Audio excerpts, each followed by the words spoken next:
गोपी को साधु की सलाह। नंदापुर नामक एक गांव में गोपी नाम का एक लड़का रहता था। वो बहुत कामचोर था। वो हर काम को आसानी से बिना मेहनत के करना चाहता था। मेहनत का काम उसे बहुत मुश्किल लगता था। उसे घूमना फिरना और मस्ती करना बहुत पसंद था। वो हमेशा गांव के बच्चों के साथ फिरता रहता था। उसके माँ बाप उसके लिए बहुत चिंतित थे। वो बस अपने बच्चे को सुधरता देखना चाहते थे। एक दिन उसे गांव में एक साधु मिला। साधु को गोपी के बारे में पता था। उसे सुधरने के लिए उसने उसे एक सलाह दी।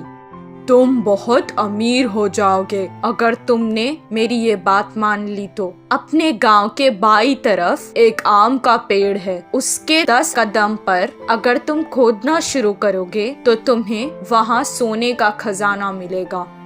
ये बात सुनकर पहले गोपी बहुत खुश हुआ, लेकिन मेहनत लगेगी सोचकर ये कहने लगा, आप इस खजाने के बारे में मुझे ही क्यों बता रहे हैं? आप खुद भी तो इसे लेकर अमीर हो सकते हैं। हम साधुओं को धन का लालच नहीं है, हम बस लोगों की मदद करते हैं। इतना कहकर वो वहाँ से चला गया। गोपी कहने लगा कि उस खजाने के लिए पता नहीं कितना खोदना पड़ेगा, और अगर इतनी मेहनत के बाद भी खजाना अगर नहीं मिला तो सब बेकार हो जाएगा। इतना कहकर वो भी वहाँ से चला गया। हर काम को वो ऐसे ही टाल देता था। कुछ दिन बाद गांव में पानी बंद हो गया। गांव वाले पानी की तलाश में हर कोशिश करने लगे। कितनी सारे कुएं खोदने के बाद भी उन्हें पानी नहीं मिला। उस समय गोपी को साधु की बात याद आ गई। मैं अगर इस बुरे समय में वो खजाना लेकर इस गांव से चला जाऊं तो आराम से रह सकता हूं, वो सोचने लगा और वहां से फावड़ा लेकर आम के पेड़ के पास खोदने चला गया। कितना खोदने पर भी उसे खजाना नहीं मिला, लेकिन गांव की ऐसी हालत देखकर उसने खोदना बंद नहीं किया। खजाना लेकर यहाँ से चला जाने की लालच में वो खोदता ही गया।